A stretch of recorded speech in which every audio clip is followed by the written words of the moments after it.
It is the 18th of July 2024.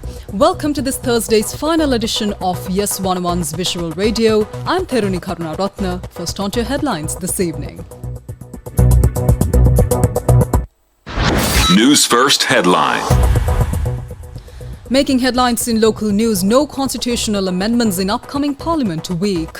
Legislative steps to designate areas occupied by plantation workers as new settlement villages.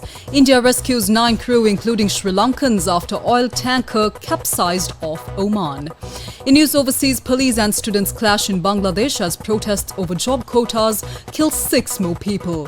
And in sports, it's cricket, England captain Stokes to play in the 100, ECB says. On to your top story this evening. Now, following the meeting of party leaders today, Minister Mahinda Amaraveera stated that no constitutional amendments will be presented in the upcoming Parliament week. Speaking to reporters outside the Parliament, Amaraveera said that the presidential election, which is slated for this year, will take place as planned. He said that given the fact that the Election Commission will declare the election in due course, efforts to move constitutional amendments would not derail the process of holding the presidential election. However, he clarified that the cabinet-approved constitutional amendment aims to rectify a certain discrepancy, and it is possible for such a constitutional amendment to be moved even after the election. He said that the proposed constitutional amendment has not been placed in the parliamentary agenda in the upcoming weeks. He dismissed allegations made by the opposition that claim that the constitutional amendment is being moved in an effort to delay the poll, adding that such comments are being made as the opposition has nothing else to say. Minister Mahinda Amaraveera said that no requirement to delay the election is there and no one would allow it as well. Meanwhile, the Cabinet has approved the proposal presented by President Ranil Wickremesinghe to identify areas occupied by plantation workers on state-owned plantation lands managed by the State Plantation Corporation and regional plantation companies, and to draft legislation to formally designate these areas as new settlement villages. A special discussion in this regard was also held at the Presidential Secretariat yesterday under the patronage of President Ranil Wickremesinghe. Now, in a significant development, all parties have expressed agreement on the timely proposal to enact legislation declaring areas where plantation workers dwell within state-managed plantations, overseen by the State Plantation Corporation and regional companies, as new villages. Parliamentarian Mano Ganesan emphasized the crucial need to secure land rights for current plantation dwellers under this initiative, submitting a corresponding proposal to the President.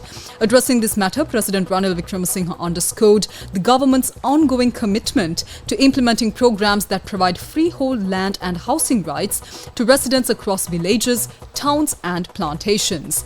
Furthermore, President Ranil Wickremesinghe recommended initiating the legislative process by consulting regional plantation companies and proposed the formation of a committee comprising parliamentarians representing plantation communities and relevant stakeholders to oversee this process. On to some more local news now. Indian Navy warship INS Teg has managed to rescue 8 Indians and 1 Sri Lankan from the capsized oil tanker MV Prestige Falcon on Wednesday evening. Sources said that the search and rescue operations to find the remaining crew members will continue in the area.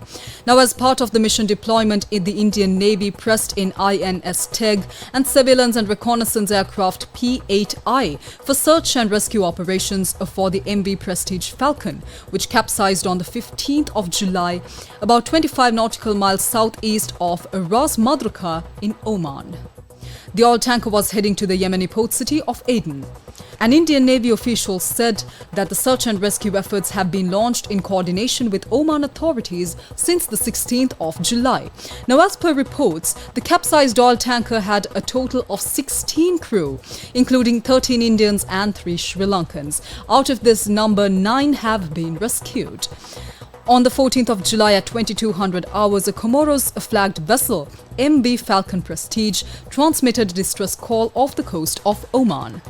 Built in 2007, the MV Prestige Falcon is a 117-meter-long oil tanker.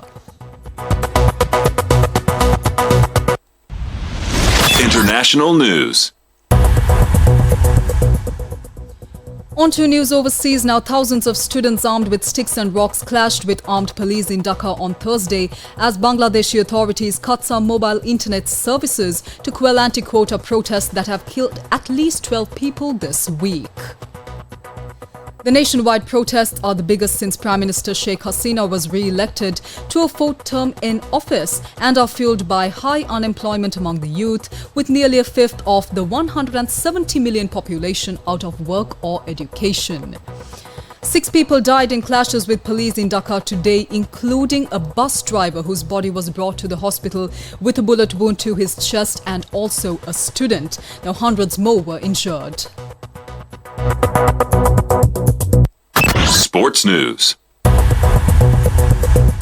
And in sports, it's cricket. The England and Wales Cricket Board, or ECB, said today that England captain Ben Stokes will play the 100 this year after the conclusion of England's Test series with the West Indies. The ECB said in a statement that Stokes, who last played in the competition in 2021, will be available to his team Northern Superchargers, coached by Andrew Flintoff, for 4 matches after the third test concludes in Birmingham.